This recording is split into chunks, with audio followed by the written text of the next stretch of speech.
So we got some Transformer news and new Transformer product coming straight out of Japan. And first thing we're going to be covering is some brand new Transformers Earthspark items. We're not really brand new, but definitely the localized versions of United States and Western Transformer Earthspark product for the Japanese market. We've already talked about this in the past where they've taken a lot of the Transformers Earthspark items, given them high budget paint schemes, and released them in the Japanese market.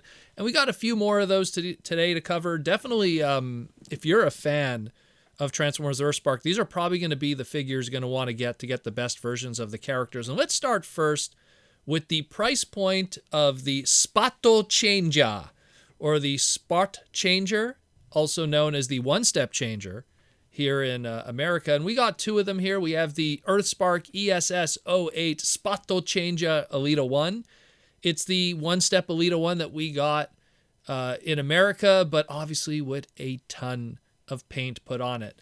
Now, the paint differences are pretty, substantial. I mean, they painted the crest, the shoulders, the chest. Even with the alt mode, they made it more a screen accurate windshield. They put the Ghost logo or the emblem on the hood of the vehicle. They painted in the front headlights, the grille. Like, there's a lot of paint going on here from what would have been a really low price point figure.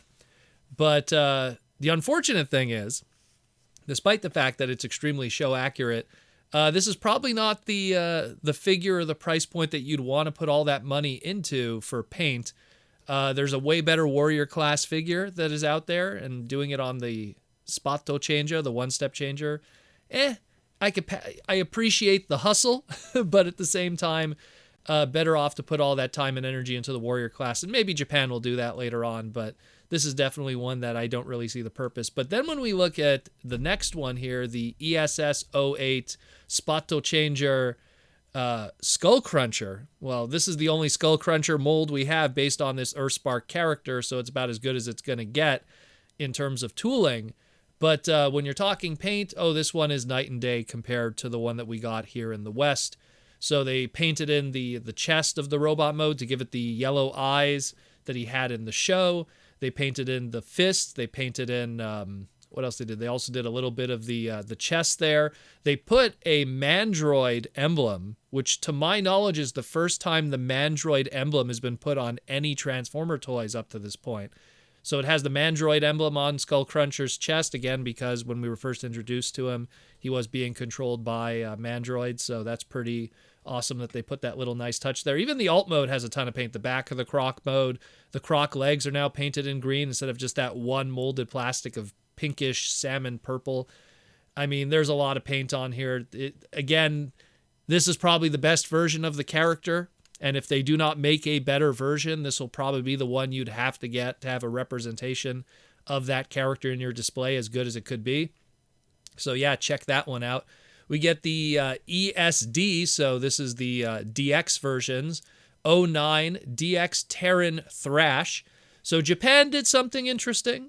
A while back, we talked about the deluxe Thrash that we got that, in my opinion, is not as good as the Warrior class, which usually we were expecting the Warrior classes to be the lower price point with the lower pieces and paint, and our deluxes historically have been the better versions.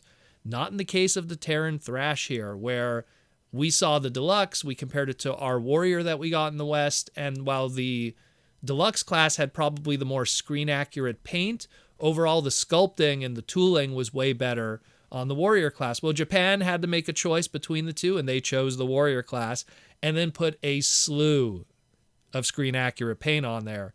And man, does he look good. He looks really good. Even the cycle mode with the sidecar, tons of extra paint. They painted in the I guess we'll call it the mags, but it's the spokes for the wheels.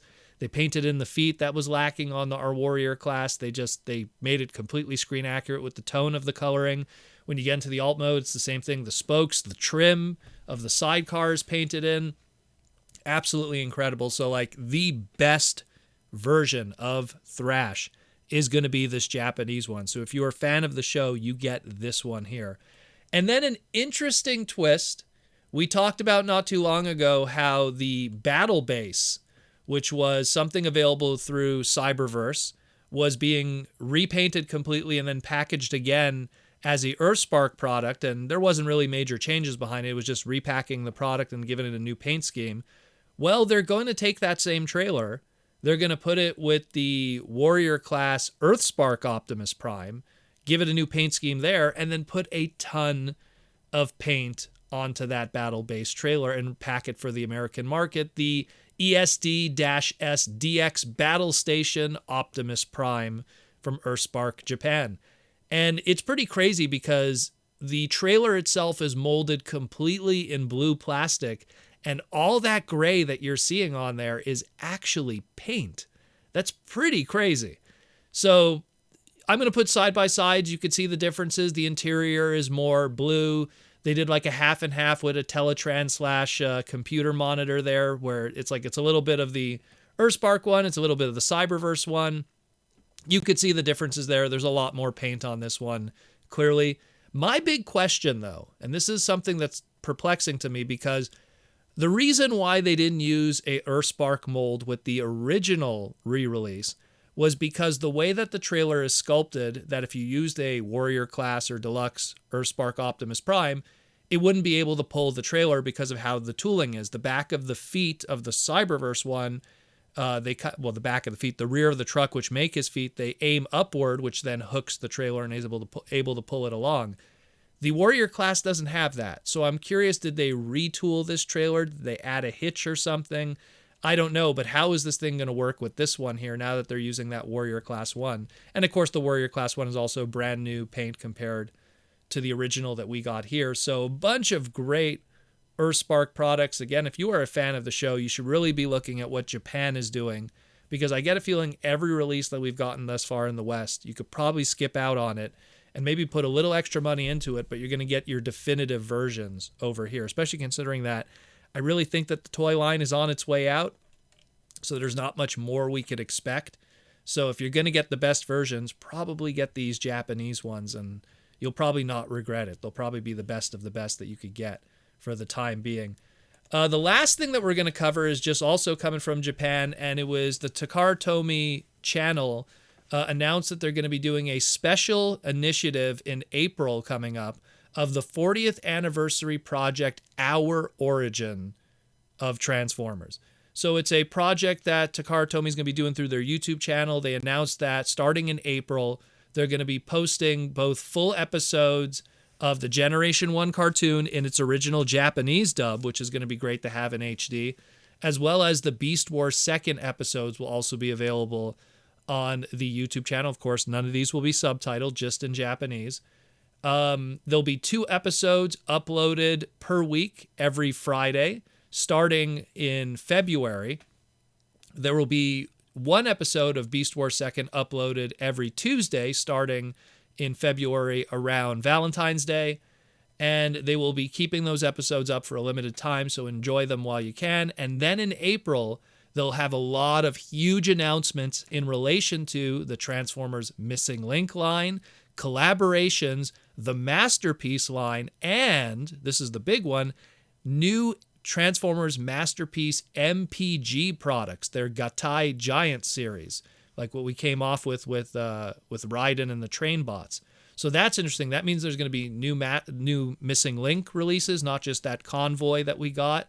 So who knows which characters they'll do there. Collaborations, that could be stuff that's done with other brands. We'll see what happens with that. New masterpieces, we'll see what new masterpieces we get in the future. That's no surprise. We've always had yearly masterpieces.